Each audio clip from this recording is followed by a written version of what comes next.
안녕하세요. S버프입니다. 축구 토토 승무패 34회차. 이번 회차도 이제 J리그랑 K리그로 구성이 되어 있는데요. K리그에서는 그 1위 팀 울산이 좀 흔들리고 있고 전북이 다시 경기력이 살아나고 있죠. 그리고 이번 주중회차 그 무더위, 그다음에 폭염, 또 장맛비까지 해서 아무래도 선수들 체력이 굉장히 큰 관건이 될 회차가 될 것 같습니다. 첫 번째 경기는 김천과 제주 경기인데요. 김천이 3-4-3 형태로 이제 나서면서 전북을 맞이했는데 1대2로 역전패했죠. 코너킥 상황에서 이 센터백 연재훈의 헤더로 앞서갔는데 상대 외국인 공격수들의 기세에 좀 밀렸습니다. 확실한 수비형 미드필더의 부재로 이 이선 자원들의 강한 전방 압박으로 해결하려고 했는데 결국 이 3백 라인과 이선 간격이 벌어지면서 박스 앞에서 중거리골로 실점을 했고 후반 상대 교체 투입된 장신 공격수에게 또 헤딩 실점하면서 무너지고 말았죠. 제주는 제루스의 활약으로 전반을 잘 운영하고도 이 후반 경기력이 처지면서 2대2 무승부에 그쳤습니다. 이 서울 상대로 전반은 압도적인 경기였죠. 제루스와 안현범 그리고 정우재 이런 측면 자원들의 침투로 기세를 높였는데 2대0 상황에서 이 추가 득점에 실패했고 중원 싸움에 밀리면서 상대에게 박스안 슈팅을 너무 많이 허용했죠. 박스안 수비에서 이 강하게 밀어내지 못하면서 실점을 하고 말았습니다. 안현범의 이 단독 돌파의 슈팅이 마지막에 이 골대를 때리면서 좀 아쉬움도 있었죠. 김천이 이영재, 권창훈의 폼이 살아나면서 이 공격 전개에서 날카로움을 보여줬는데 이 마무리 능력에서는 조금 부족한 모습이었죠. 반면 제주는 최근 경기력이 좋았음에도 이 승리를 챙기지 못한 경기가 많았습니다. 전체적인 미드필드 운영에서 제주가 우세를 가져갈 가능성이 크고 최근 제르소와 주민규의 폼이 굉장히 뛰어난 만큼 제주가 확실히 우세한 상황입니다. 다만 이 제주 3백 라인이 박스한 수비 대응력이 약점인 만큼 조규성이 한 방이 터질 수도 있죠. 이 경기 무승부 가능성도 굉장히 커 보입니다. 김천의 무패 예상합니다. 두 번째 경기는 성남과 포항 경기인데요. 성남이 최근 경고했던 수비 라인이 흔들리면서 강원에 2대0으로 패했습니다. 이 수비적으로 내려선 상대의 전술적으로 파괴하지 못하고 공격적으로 날카로운 모습을 보여주지 못했죠. 오히려 상대의 날카로운 역습의 위기가 많았어요. 결국 후반 초반 이 코너킥 상황에서 선제 실점을 했고 후반 막판 이 체력적으로 지친 타이밍에 상대 개인기 돌파에 무너지면서 추가 실점까지 내줬죠. 새롭게 영입한 밀로스는 아직 체력적으로 많이 부족한 모습이고 수비력이 굉장히 취약한 모습을 보여줬습니다. 포항이 완벽한 전술적 대응으로 울산을 잡아냈죠. 이 오른발잡이 박승욱을 원래 오른쪽 측면 수비나 센터백을 보던 선수인데 이날 왼쪽 레프트백으로 배치하면서 울산의 오른쪽 측면 공세를 막아냈고 이 한 차례 역습 상황에서 선제골로 기세를 잡았죠. 이 점유에서는 크게 밀리고 상대 공세에 흔들렸지만 완벽한 역습 전개를 펼치면서 카운터를 날렸습니다. 후반에도 임상엽이 왼쪽 측면 돌파가 살아나면서 김승대의 추가골도 나왔죠. 상대가 공격적으로 강한 만큼 웅크렸다가 확실한 역습 전개 카드가 먹혔습니다. 성남의 안정됐던 수비가 다시 흔들렸고 이 체력적으로도 후반 중반 이후 힘들어하는 모습이 보였죠. 포항이 강력하고 완성된 역습과 침투 플레이를 감당하기 좀 힘들 경기 같습니다. 이 전체적인 선수 스쿼드에서도 포항이 확실히 우수한 선수들이 많고 경기 운영 능력에서도 차이가 좀 많이 나죠. 임상혁과 고영준 그리고 김승태까지 살아난 이 포항의 우세가 확실한 경기입니다. 성남의 패 예상합니다. 세 번째 경기는 울산과 강원입니다. 울산이 포항 원정에서 2대0으로 패했는데 이 경기 초반 좋은 흐름을 가져갔지만 박스한 슈팅 정확도가 떨어졌고 이 포항의 맞춤 수비 전략에 좀 당했죠. 수비력이 좋은 박승욱을 레프트백으로 내세우면서 울산의 오른쪽 공세가 전혀 효과를 못 봤습니다. 공세를 펼치다 역습 한 방에 선제골을 내줬죠. 후반에도 지속적으로 공세를 펼쳤으나 이 역습 상황에서 수비 클리어 미스로 추가 실점을 하고 말았습니다. 이 삼선에서의 볼 백업에 문제가 좀 있었고 레오나르도가 막히자 이 박스한 공격의 마무리가 좀 떨어졌습니다. 원두재 선수의 좀 부활이 필요해 보이네요. 강원이 성남 상대로 2대0으로 승리하며 연승을 거뒀죠. 중원에서 김동현과 서민우가 수비적으로 잘 대처를 했고 상대 공세를 잘 막아냈죠. 김대현이 좋은 컨디션을 유지하면서 확실한 파괴력을 보였습니다. 후반 초반 코너킥 상황에서 센터백 김영빈의 강력한 헤더로 앞서갔고 후반 교체 투입된 이 발샤도 좋은 경기력을 보여주더라고요. 이 슈팅력도 좋았고 제공권 박스 안에서의 제공권 능력도 꽤 좋은 그런 공격수였습니다. 레프트 윙 그 정승용이 상대 수비가 지친 후반 막판 환상적인 드리블 돌파로 쐐기골을 터뜨렸죠. 울산이 급격히 흔들리고 있죠. 이 수비형 미드필더 포지션에서 매끄럽지 못한 플레이가 나오고 엄원상이 이제 골반 부상으로 좀 제외되면서 공격의 짜임새도 떨어졌습니다. 그래도 원체 강원에 비해 기량이 뛰어난 선수들이 많아요. 흔들리고 있긴 하지만 급격하게 무너질 팀은 아닙니다. 앞서 강원 상대로도 3대1 역전승을 거뒀을 정도로 강원 수비 라인을 상대로 이 침투와 측면을 괴롭힐 줄 아는 울산입니다. 울산이 이 난관을 이겨내면서 확실히 우세한 경기를 가져갈 것 같아요. 울산의 승 예상합니다. 네 번째 경기는 가시마와 세레소의 경기인데요. 가시마가 가시와 원정에서 2대1로 승리했죠. 원정 2연전에서 1승 1무에 만족할 성적이었죠. 가시화가 홈에서 강하게 나오자 전체적으로 이제 라인을 좀 내리면서 수비적으로 운영을 했습니다. 이 공세 시에는 이제 상대 수비 사이 공간을 확실하게 침투하는 날카로움을 보여줬죠.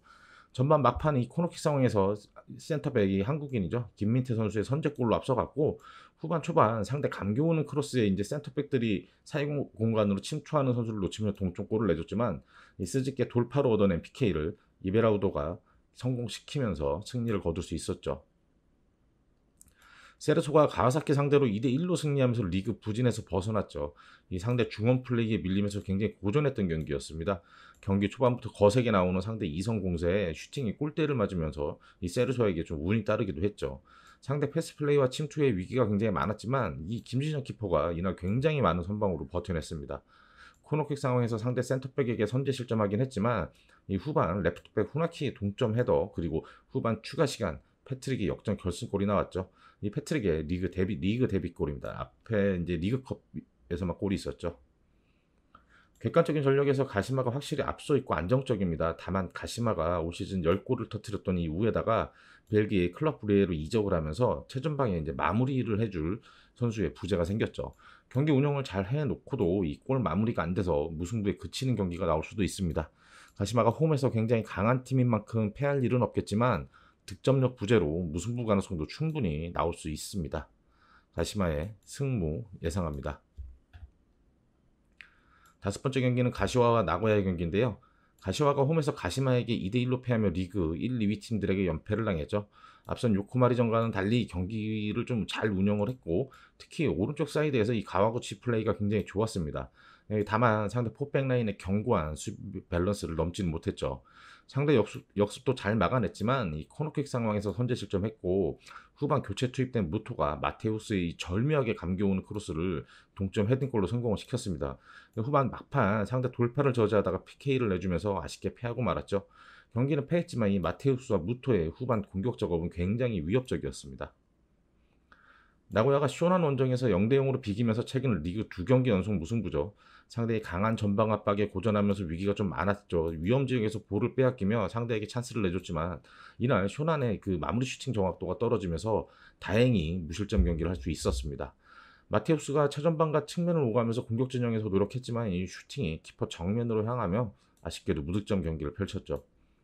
가시아가 최근 2연패지만 상대가 요코마리 그 다음에 가시마 이런 리그 1, 2위 팀이었습니다. 특히 가시마의 경기에서는 내용적으로는 상대를 압도했던 경기죠. 나고야가 최근 수비적인 안정감은 있지만 이 공격의 섬세함과 파괴력이 떨어지는 만큼 가시아가 3연패에 빠질 경기는 아닙니다. 최근 오른쪽 측면에서 이 가와구치 플레이가 굉장히 위협적이고 또 크로스뿐만 아니라 돌파에 이은 슈팅도 굉장히 좋았거든요. 가시아가 우세한 경기를 가져가겠지만 나고야 수비력을 감안해서 이 경기도 무승부 가능성도 꽤나 커 보입니다. 가시아의 승부 예상합니다. 여섯 번째 경기는 도쿄와 삿포로의 경기인데요. 도쿄가 후쿠오카랑 2대2로 비겼죠. 아주 우세한 경기를 펼치고도 상대 역습에 굉장히 고전했던 경기예요. 상대 미드필더들의 측면 스위칭 플레이에 이 수비가 쏠리면서 먼저 헤딩 실점을 하며 시작을 했죠. 그래도 이 마치키와 이 와타나베 이런 2선 미드필더들의 활약으로 경기를 주도를 했고 후반 초반 교체 투입된 이 레안드로가 동점골을 성공시켰죠. 코너킥 상황에서 뒤로 길게 흐른 공은 또 콘노가 환상적인 중거리 발리슛으로 역전골을 터뜨렸는데 이 센터백 키모토가 후반 막판 이 불필요한 파울로 PK를 내주면서 아쉽게 무승부에 그쳤습니다.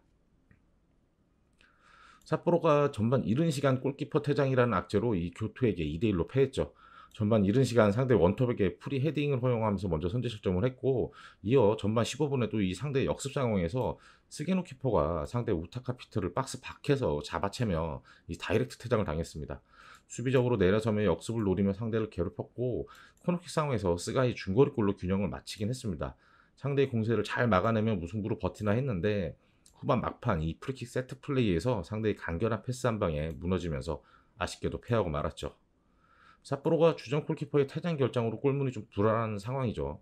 도쿄가 후쿠오카와도 비기긴 했지만 중원에서 마치키와 아타나베의 경기 운영과 이 공격적인 전개는 굉장히 매서웠습니다. 브라질 공격수들의 기복이 있어 좀 아쉬운 부분이긴 한데 중원에서 공격을 만들어가는 짜임새가 굉장히 좋아졌어요. 삿포로 수비라인 역시 견고한 모습이 부족한 만큼 도쿄가 확실히 우세한 경기가 될 것 같습니다. 도쿄의 승 예상합니다. 일곱 번째 경기는 요코마리와 산프레체 히로시마의 경기인데요. 요코마리가 시미즈의 창단 30주년 기념 경기에서 5대3으로 승리를 거두면서 이 찬물을 끼얹었죠.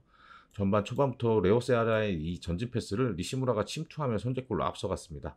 바로 상대 역습에 동쪽골을 내줬지만 레오세아라가 감각적인 슬라이딩 슛으로 다시 앞서갔고 후반 시작과 함께 또 다시 동쪽골을 내줬는데 이 두 번의 실점 모두 이 센터백 치노다의 미끄러진 선제 실점은 미끄러졌었고 그다음에 두 번째 실점은 판단 미스였습니다. 이막 슈팅 각도를 잘못 판단했죠. 그래도 레오가 강력한 중거리골과 패스 플레이를 마무리하면서 해트트릭을 작성을 했습니다. 상대 강한 압박에 미스가 좀 많았던 그런 경기였지만 승리를 챙길 수는 있었죠. 히로시마가 이와타 상대로 3대0으로 승리를 했죠.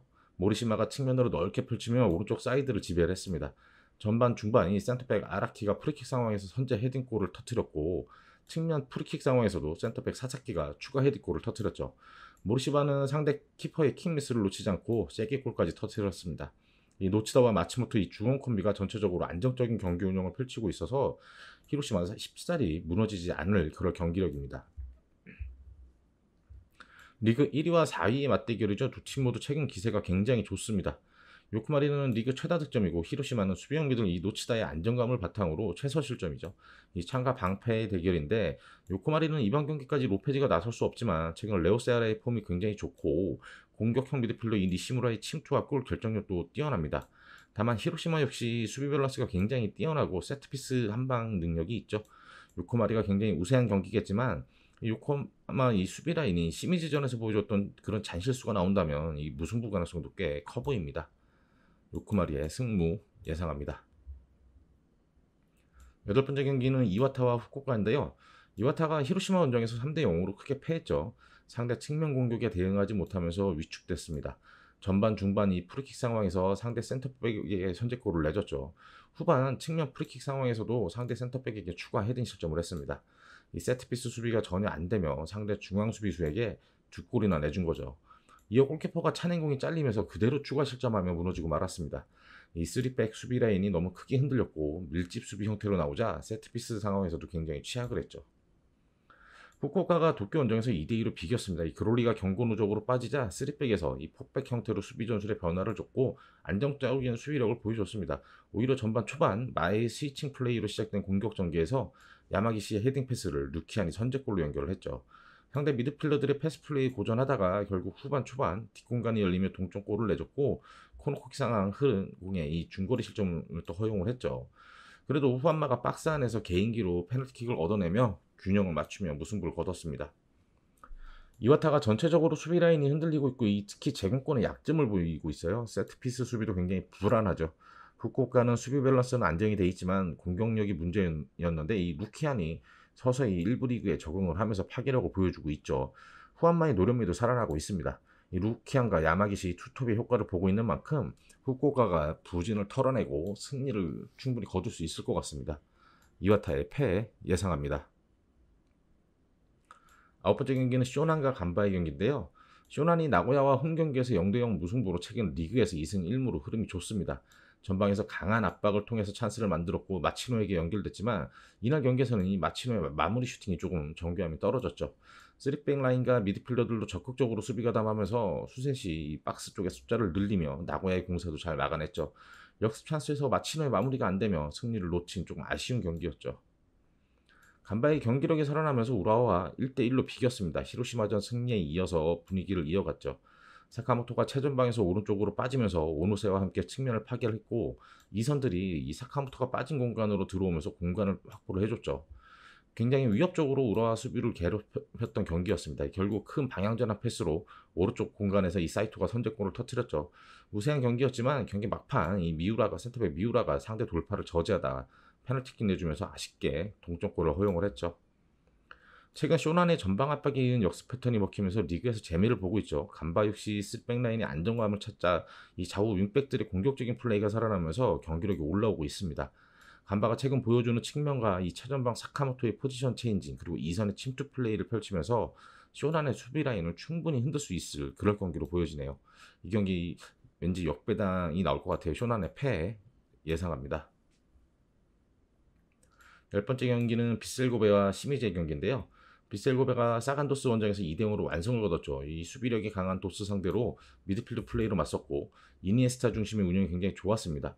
중앙에서 간결한 패스로 측면 전개를 펼쳤고 중앙에서 정계해진 선수가 쇄도하면서 측면 크로스를 마무리하는 아주 깔끔한 패턴이었죠. 포백 라인도 상대 역습에 잘 대처를 했습니다. 후반 중반 이후 이 야마카와의 길게 감기는 크로스를 무토가 헤더 선제골을 기록을 했고 후반 막판 상대 수비 사이 공간에서 다시 한번 무토가 헤딩골을 추가를 했죠. 감독 교체 후 부진을 털어내는 그런 경기력을 보였습니다. 시미즈가 구단 창단 30주년 경기에서 요코하마 상대로 잘 싸웠지만 3대5로 패했죠. 이날 경기는 도쿄 국립경기장에서 치러졌고 무려 5만 6천 명의 관중이 들어찬 경기였죠. 경기 초반 상대 침투에 선제골을 내주며 끌려갔고 이 산타나의 그 전방 압박으로 역습에서 카미야의 동점골을 터뜨리긴 했습니다. 균형을 맞췄지만 이 좌우로 흔드는 상대 공세에 얼마 버티지 못하고 또 추가 실점을 했죠. 후반 시작과 함께 산타나가 다시 동점골을 성공을 했지만 상대 원톱에게 내리 실점하며 해트트릭을 내주고 말았죠. 산타나의 강한 압박으로 골찬스는 만들어냈지만 수비 라인이 너무 크게 휘둘리며 무너졌던 경기입니다. 시미즈가 강한 전방 압박으로 골찬스를 만들어내는 모습을 보였지만 이 비셀고베의 빌드업 라인은 발기술이 굉장히 좋은 선수들이죠. 좌우로 크게 흔들고 상대 짧은 패스 플레이에 수비 라인 전체가 흔들린 그런 시미즈의 약점이 있어요. 비셀고베가 가장 잘하는 플레이가 시미즈가 막기 가장 힘든 플레이죠. 비셀고베의 연승이 기대되는 경기입니다. 비셀고베의 승 예상합니다. 11번째 경기는 수원과 대구입니다. 수원이 인천과 비기며 연패에선 탈출했지만 여전히 득점력이 관건입니다. 김건희가 확실히 컨디션이 살아난 모습으로 최전방에서 좋은 모습을 보였지만 골과 연결되진 못했죠. 일본에서 온 마나부가 후반 측면에서 굉장히 폭발적인 스피드와 슈팅 감각을 보여준 만큼 앞으로는 좀 기대되는 부분입니다. 강한 전방 압박을 시도하는 만큼 후반 급격한 체력 저하라는 약점도 보여주고 있네요. 대구가 수원FC 공격적인 운영을 효과적으로 잘 막아내며 0대0으로 비겼죠. 라마스 이적 공백으로 다소 공격적인 운영에 어려움이 예상이 됐는데 세징야가 이 중원까지 많이 내려와서 볼을 운반하면서 운영하며 공백을 좀 최소화시켰죠. 케이타의 골이 한번 나오긴 했는데 VAR 끝에 약간 아쉬운 오프사이드 취소가 있었고 최근에 대구 그 왼쪽에 홍철 그리고 오른쪽에 황재원 이 좌우 측면 미드필더들의 안정감이 생기면서 공격과 수비 모두에서 좋은 모습을 보여주고 있습니다. 굉장히 치열한 경기가 예상되지만 대구 쪽으로 좀 기우는 경기입니다. 이병건 감독의 수원 부임 이후 첫 맞대결에서는 대구가 3대0으로 승리했었죠. 대구가 공격적인 장점이 너무 좋은 상황입니다. 특히 세트피스에서 높이와 킥 모두 뛰어나죠. 수원도 측면 공격수를 보강을 했고 이 김건희 폼이 확실히 올라왔고 사리치의 전진 패스와 이 마나부의 측면 돌파 패턴이 많이 나올 것 같아요. 다만 대구의 오른쪽 측면 수비 황재현의 수비력이 최근 굉장히 좋은 만큼 쉽사리 무너지진 않을 것 같습니다. 아무래도 일기예보상 수중전이 예상되는 만큼 세트피스 한 방으로 승부가 결정이 날 수도 있겠죠. 무승부 가능성도 꽤나 큰 경기입니다. 수원의 무패 예상합니다. 12번째 경기는 인천과 수원FC인데요. 인천이 확실히 무고사의 공백이 컸죠. 수원 원정에서 다양한 공격 조합을 시험했지만 결국 무득점에 그쳤습니다. 이용재를 최전방에 두고 김성민과 홍시호를 좌우에 두는 이 3톱으로 선발 출전을 했지만 큰 효과를 보지 못했죠. 후반에는 아길라를 투입하면서 제로톱도 실험을 했지만 만족스럽지 못했습니다. 이명주가 중원에서 밸런스를 잡아주고 이 3백 라인이 견고한 만큼 수비적인 문제점은 없지만 이 공격의 마무리, 이 실마리를 찾아내야 하죠. 수원FC가 대구 원정에서 아쉬운 무승부에 그쳤습니다. 라스와 이승우의 호흡도 좋았고 무릴로의 공격적인 운영도 뛰어났지만 이 상대 키퍼 선방에 막히며 아쉽게 무득점 경기를 했죠. 중원에서 이 정재용의 안정적인 운영이 자리 잡으면서 전체적인 수비 밸런스가 굉장히 안정세를 보이고 있습니다. 휴식 후에 확실히 좋은 경기력을 보여주고 있고 공격적인 운영을 선호하고 있죠. 인천은 확실히 수비적인 밸런스는 잘 잡혀 있습니다. 이명주와 이동수 이 중원 콤비 수비 가담도 뛰어나고 상대에 따라 마침 3백 수비 전술도 굉장히 뛰어납니다. 다만 인천은 결정 지어줄 무고사 공백이 너무도 크죠. 반면 수원은 정재용 카드가 자리 잡으면서 전체적인 안정감이 좋아졌고 공격진들의 활약도 무시할 수가 없죠. 더군다나 라스, 김현, 양동현 이런 장신 공격수들이 즐비한 만큼 이 비가 와서 수중전으로 펼쳐질 경우 확실히 우세한 경기를 할 겁니다. 인천이 강민수, 델비르지 이런 장신 수비수 위주로 대응하려고 할 거예요. 수원이 확실히 우세해 보이는 경기지만 아무래도 무승부 가능성 꽤나 커 보입니다. 인천의 수비 라인은 굉장히 견고하거든요. 13번째 경기는 우라와와 교토의 경기입니다. 우라와가 간바 원정에서 치열한 공방전 끝에 1대1로 비겼죠. 상대 공격적인 측면 플레이에 굉장히 고전했고 박스 안에서도 위기가 많았습니다.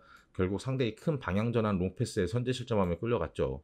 우라와도 아키모토를 앞세워 좀 공세를 펼치긴 했는데 최근 수비력이 안장된 간바 3백의 견고함을 쉽게 넘어서지 못했습니다. 그래도 후반 공격적인 교체로 간바를 압박을 했고 이 마초의 돌파로 얻어낸 PK를 칼슨이 마무리하며 동점골을 성공시켰죠. 교토가 삿포로 상대로 2대1로 승리했죠. 전반 초반 상대 키퍼 퇴장으로 우세한 경기였지만 가까스로 승리를 했습니다. 우타카 피터가 전반 이른 시간 강력한 헤딩슛에 이은 리바운드 슛으로 선제골을 터뜨렸죠. 이어 역습 상황에서 피터를 저지하던 상대 키퍼가 퇴장당했는데 수비적으로 내려선 뒤 역습을 노리는 상대에 굉장히 고전했습니다. 결국 코너킥 상황 중거리 동점골을 내주고 말았죠. 후반 막판 프리킥 세트 플레이로 결승골을 뽑아내면 수적 우세에도 불구하고 아주 가까스로 승리한 어려운 경기였죠. 우라와가 윤카의 부상 공백으로 최전방의 무게감이 좀 떨어지지만 이선 자원들의 패스 플레이와 침투는 굉장히 좋습니다. 다만 최근 전반과 후반 이 경기력 차이가 좀 큰 편이에요. 전반의 부진을 후반 만회하는 느낌이죠. 교토는 우타카 피터 외에는 딱히 위협적인 선수가 없는 상황입니다. 우라와가 홈에서 강한 편이고 전반 고전한다 해도 후반 선수 교체를 통해 충분히 반전을 보여주고 있죠. 우라와가 홈에서 어렵지 않게 승리할 경기로 보여집니다. 우라와의 승 예상합니다. 마지막 경기는 서울과 전북 경기인데요. 서울이 제주의 중원 운영에 밀리며 전반 굉장히 고전했지만 후반 경기력을 회복하며 2대2로 비겼죠. 상대 측면 돌파에 굉장히 고전했고 센터백 이상민의 판단 미스까지 나오면서 크게 흔들렸습니다. 후반 중원 장악력을 높이며 상대 박스 인근에서 슈팅을 통해서 동점골을 만들어냈죠. 그래도 측면 수비에 고전하며 상대 슈팅이 골대를 맞는 행운이 따른 그런 무승부였죠. 전북이 김천 원정에서 상대 역습에 잘 대비하며 2대1로 역전승을 거뒀죠. 김진수와 김문환 좌우 측면 수비수에게 휴식을 줬음에도 거둔 승리였습니다. 전반 중반 코너킥 상황에서 헤더 실점하며 끌려갔지만 바로의 측면 공략을 통해 반격에 나섰죠. 바로의 패스를 쿠니모토가 중거리골로 동점골로 뽑아냈고 후반 교체 투입된 구스타브의 헤더로 역전을 했죠. 연이은 경기로 로테이션을 돌렸음에도 확실히 파괴력이 살아난 모습입니다. 서울이 제주 원정에서 비기고 올라왔지만 이번 경기는 굉장히 어려운 상황입니다. 오스마르의 공백이 확실히 크게 보였던 경기고 측면 수비에서도 고전을 했죠. 더군다나 연이은 경기에 이 기성용의 체력도 좀 약점입니다.